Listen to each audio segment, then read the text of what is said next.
Alrighty guys, back at the house, and it has been way beyond time and promised multiple times I would show my Gulf Coast lines layout that is set in between 1910 and 1930.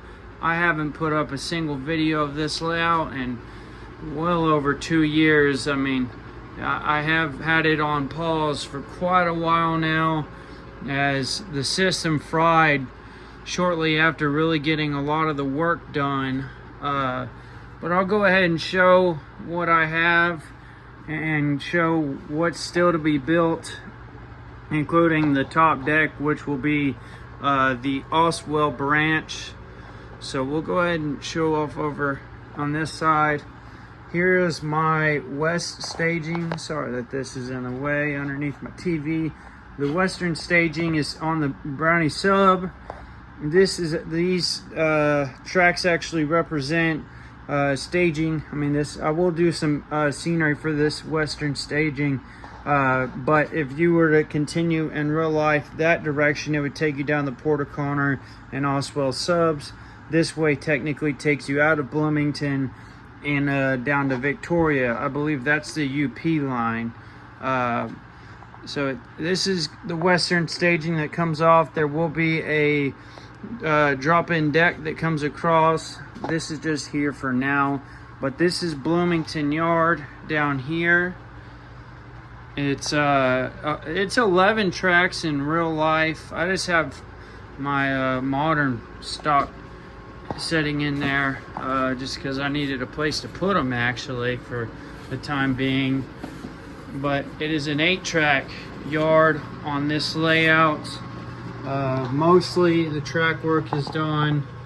Not much scenery that will be done to this. I mean, I do plan on ballasting it all, but when you get in here, it's pretty impressive. Being that I will be modeling between 1910 to 1930, it'll be able to fit up to, I want to say when I kind of counted it, anywhere between 90 to 110 cars. So once I get that rolling stock purchased over time, including the engines, it's going to be a pretty nice yard. This closet, this will actually go into east staging, but it will also be scenic with a grain silos, just like in real life. This is where the diamond was, where the Port Lavaca branch actually went off that direction. However, I had to go this direction with it just based off of the room I had. But there'll be an industry inside of east staging and a couple trains to come on each side.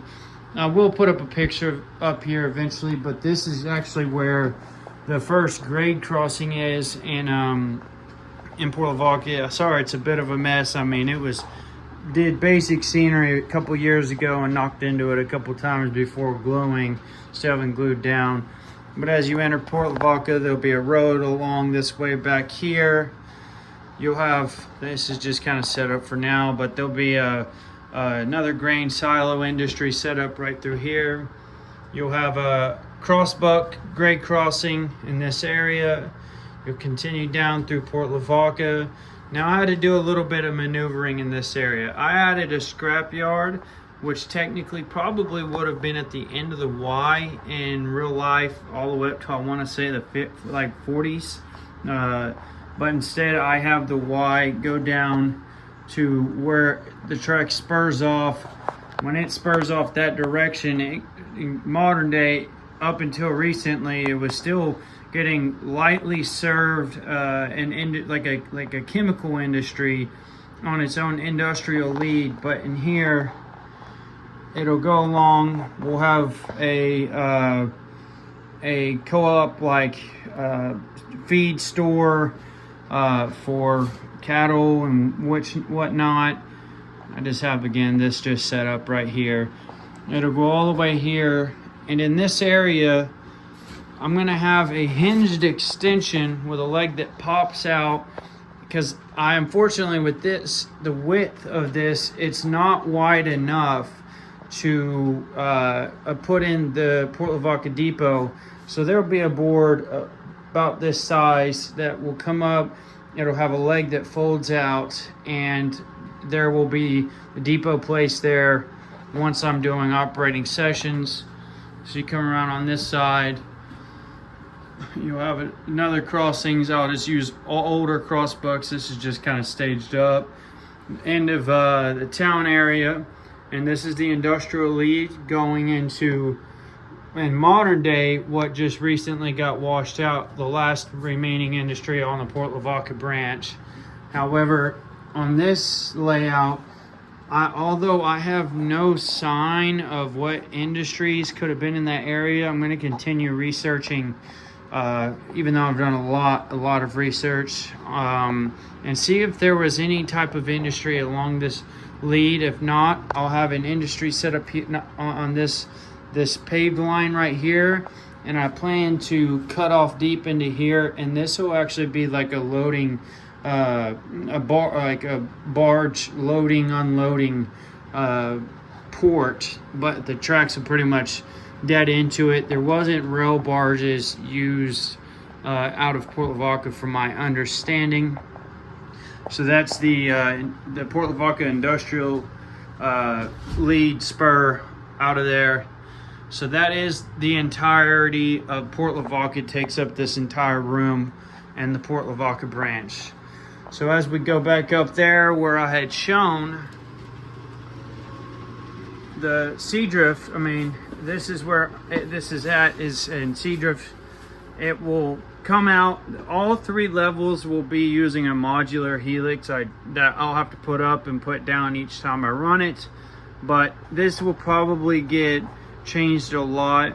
In real life, Seadrift had a Y that fed down and took them down to the rail wharf that went out into the harbor. I mean, the modern day harbor. It was just, you know, straight into the bay back in those days.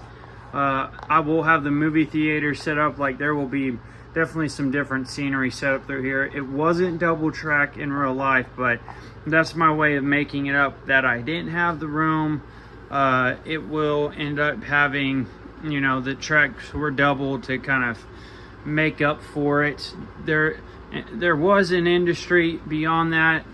It was a cotton gin, and then back here you can see that it splits off.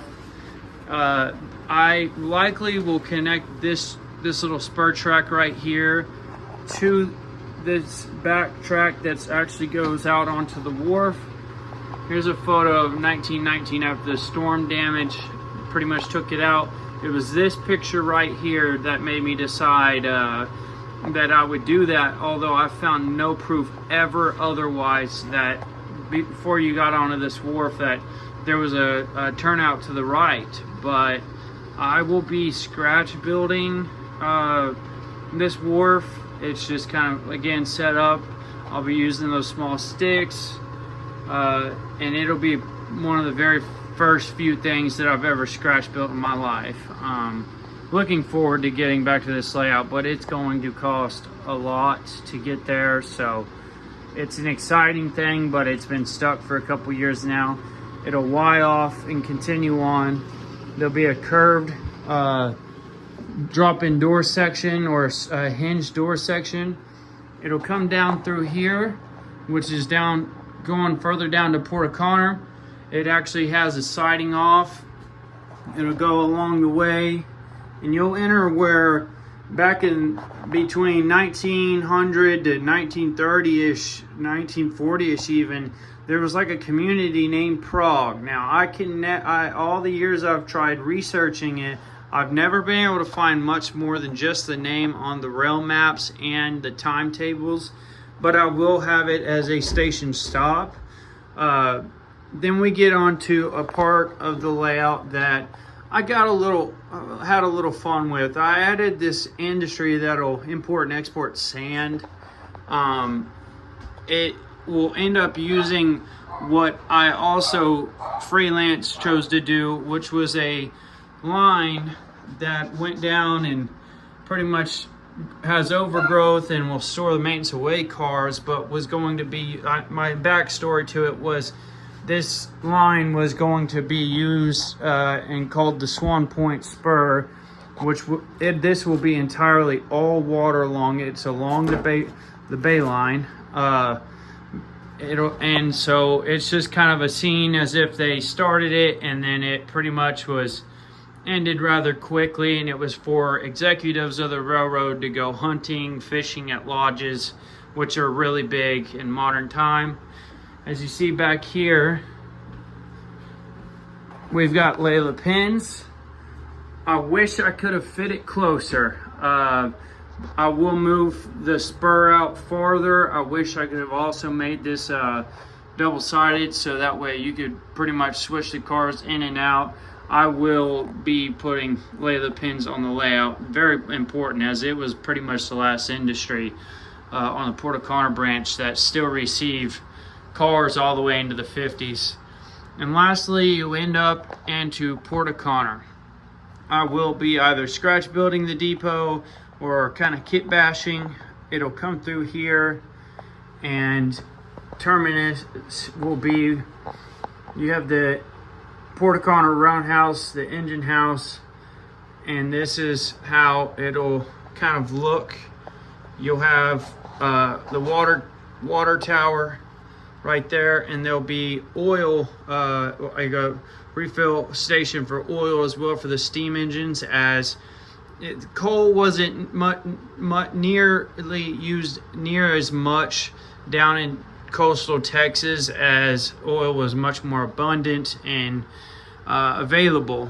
But in real life, this wharf, which again is just kind of set up to represent for now, was I think it was over a half-mile long, and it went straight out in the bay and was loading and unloading rail cars onto cargo ships. So this is the two branches that have been built so far. There will be one more branch that I have not built, that pretty much I ran out of a lot in order to continue building this layout, but it will be the Oswell branch, which I'll go ahead and go around through the layout room and show you on the Gulf Coast Lines map where this is modeling. So right through here, Heiser, Port O'Connor, Seadrift, Prague, Oswell. There was a community named Moudlow that I'll have a Y that goes off, and the depot will be at the end of fields of cotton and corn. And they all connect to Bloomington and all go to each level via a modular helix. Then you'll have Placido, but before Placido, you'll have the Port Lavaca branch, which was right here. But it started out as a San Antonio, Mexican, and Gulf, but it will be the Galveston, Harrisburg, and San Antonio Railroad that is going to serve it. I've got timetables for that line as well. This was the entirety of the Gulf Coast Line system, which later became a part of MOPAC, which is now, UP, but a lot of traffic through Bloomington these days is either BNSF or CPKC. So this is the area in which I modeled. I hope that I can eventually get the funds to continue this dream layout, as I always wanted to model my origins and do it right. Once I eventually kind of draw, I've already got the plans for the Oswell branch and how the layout will be designed. It will be very scenic with a line that goes over a barge canal. It'll have an S-curve of multiple wooden trestles that will go through the bayous in between Green Lake and Tivoli, Texas, and then go into Tivoli, which will be in the layout room back there. Then it'll have the white at Moudlow, and finally terminate in Oswell, which will have a spur for the depot. It was a wooden depot. They were served by doodlebugs, and the freights were 440s pretty much on every single one of these lines because they were lighter rail. But for now, it's kind of stuck and has been stuck for quite a while. but I've been saying that I wanted to show this layout after many people have been asking for me to do so. So yep, from west to east staging, it is actually a 30-foot straight run, and I will have anywhere between 2 to 4 through trains that just run from one side to the other during an operating session when I run the bottom level. And then as for my layout that I've been working on, we've got the what I now call the JNWIP industrial park layout, which is my test bed to really learn many things. I haven't done much since my last update at all. I think I'm going to go ahead and do a much better mock-up build of the food distribution warehouse through here by my next update. The only thing I've done is really just make this abandoned spur right here. It'll be a former tanker spur, and I went ahead and made it kind of look rustic.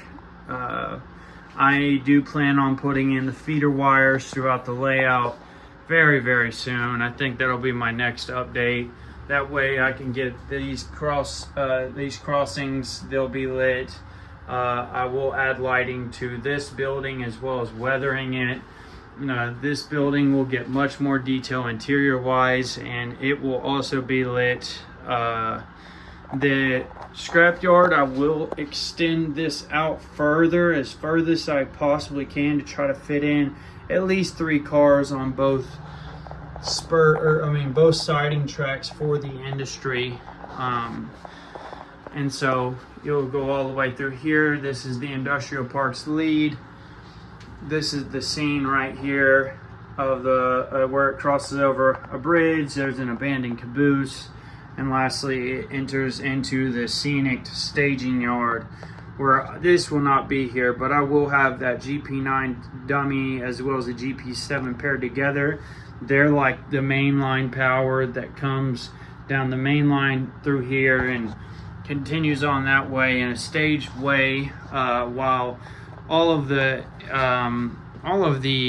cars will be staged and set up right here for the layout to for the train, like the industrial park train to run and bring and either set or pick from here. So thank you so much, guys, for letting me finally show y'all that.